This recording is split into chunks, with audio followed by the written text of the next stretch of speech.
Hi friends, I'm Miss Deanna and I'm here at the Bell Road branch of the Newburgh-Chandler Public Library. And it's time for us to have an adventure in art. I've brought back my friend Art from Art Supplies, which is a book by Chris Tugis.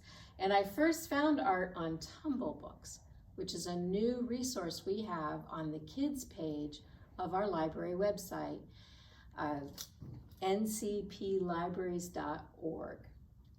I will talk more about Tumble Books in a later video, but for today, I will put a link to Tumble Books in the description of this video. All right, Art's gonna help us later with some information about what we're gonna talk about today, but for right now, I'm gonna get him out of the way. And I want you to look at the clothes that you're wearing. Look really closely at the clothes. Can you see the threads that are in your clothes? Where do you think those threads come from? Well, I think our story will help. And our story is adapted from the book, Feeding the Sheep by Leda Schubert. I brought my friend Riley here, and Riley's gonna help tell me the story. Riley has 4 brothers. John, Luke, Mark, and Henry. Ready, Riley? She's ready. What are you doing? The little girl asked. Well, I'm feeding the sheep, her mother said. Snowy day, corn and hay. What are you doing? The little girl asked. Well, I'm shearing the wool, the mother said, soft and deep, a sheepy heap. What are you doing? The little girl said. I'm washing the wool, the mother said. Soap and steam, fleecy clean. What are you doing? The little girl said. Why, I'm drying the wool, the mother said.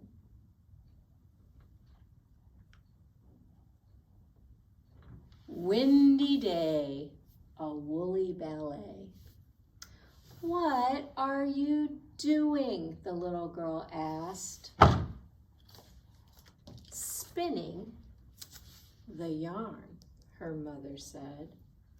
Fluffy pile, it will take a while. What are you doing? The little girl asked. Weaving the wool, warp and weft, right to left.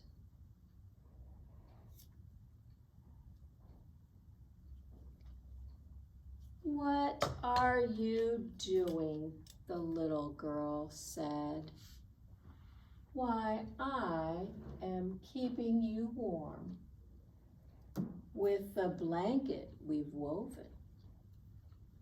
Blanket snug, a woolly hug. Oh, said the little girl. Well, what are you doing? Said the mother. I'm feeding the sheep. Thank you, little girl. Now, friends, in this story, our thread came from the wool, which comes from sheep. But thread doesn't always come from wool. Sometimes thread comes from cotton, which is a plant. And sometimes thread comes from silk. And silk is a special thread that's taken from the cocoons of silkworms. And that's in this book, the story of silk, from worm spit to woven scarves. Now, would you like to try some weaving? Well, let's do it. Let's go. Okay, friends, I know a lot of you have already done some paper weaving, but just as a review, it's a lot easier to start with paper than it is to start with actual yarn like we talked in our story. And this piece of paper is going to become our loom. We do that by first folding it in half, and then we cut, but we don't cut all the way to the end. We stop right there, and we're going to do that all the way across, okay? So this one is one that I've already started, and the basic thing that we remember in weaving, again, here's my loom that I've already made. So I have my strips of paper, and we're going to go over, under, over, under, over, under, or like this one already started with over, we make it the opposite. So under, over, under, over, under, over, all the way across.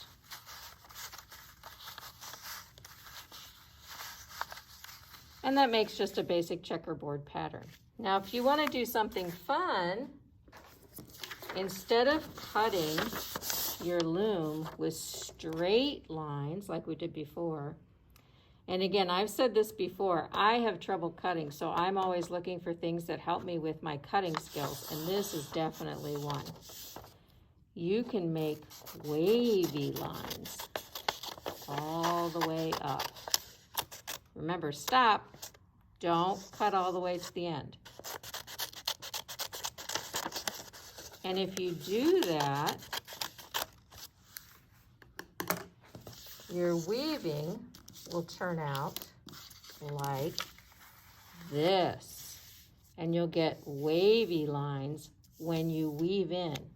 And I've also chosen here to do 2 different colors just to make it more interesting, okay?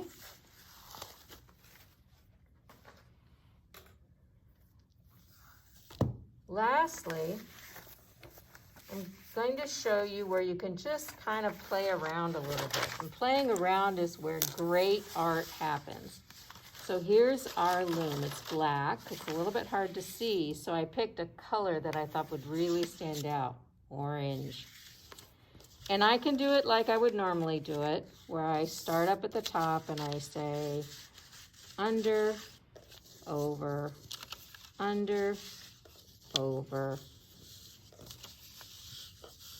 Okay, I can do that like I would normally do. Or I can play around with it. Let's say I go under 1, but this time I'm going to go over 2. And under 1,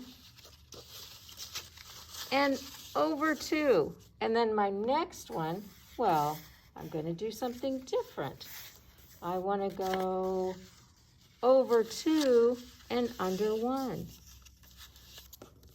Now, if I don't like how that looks, I just pull it apart, because that's what I'm doing. But I can also take extra strips of paper, and I have little pockets here, so I can slip this in here and here, and I can start making it mine, my art, my original piece. Maybe I want to work some ribbon in there. That might be fun, and add a lot of color to it too. So I also found in the library this book. This is called Kids Weaving by Sarah Swett. And one of the things I want to help you find books that would be good for you to explore if you like doing crafts. This is a good book, but I would say it's probably designed for somebody a little bit older than 2nd grade. And these videos, we say this is K through 12 adventures. But even with that, I did find some interesting ideas in here. So in this page, they took an old photograph and they cut the photograph into strips and they wove in a different color. And I thought that was an interesting thing to do. Here they took little tiny twigs and they used it to make a fence in their fairy garden. And then if you want to get really crazy, here they took big sticks and they wove the big sticks together to make a hideout. Okay? So lots of interesting ideas in this book. It's called Kids Weaving by Sarah Swett. Lastly, if you decide you do want to try doing things with yarn, you're going to need a loom that looks like this. Now this one is actually made out of wood, but you don't need to have wood. You can also do something just with cardboard, and you cut notches in the top. And you'll have to string your string up and down, or your yarn, and then you start weaving across, over, under, just like you would with the paper. One of the interesting things I saw online, which I thought was fun, but then I tried it and I decided it wasn't very much fun at all. But I'm going to show you in case you decide you'd like to do it. You take a half of a paper plate and you decorate it either with the sky or maybe the rising sun. And then you wrap your yarn around. You cut some notches and wrap your yarn around. And then you can weave a rainbow into this. Now I tried this, friends, and I found this a little bit too hard and I just didn't have the patience for it. But maybe you're the kind of person who would have the patience for it. And if that's the case, go right ahead. But I would say mostly the best thing to do is to just play around with some paper. And if you don't have paper, find something else that you can weave. Maybe you can weave some grass that you find out in the yard, or some feathers or some twigs. Lots of things can be woven.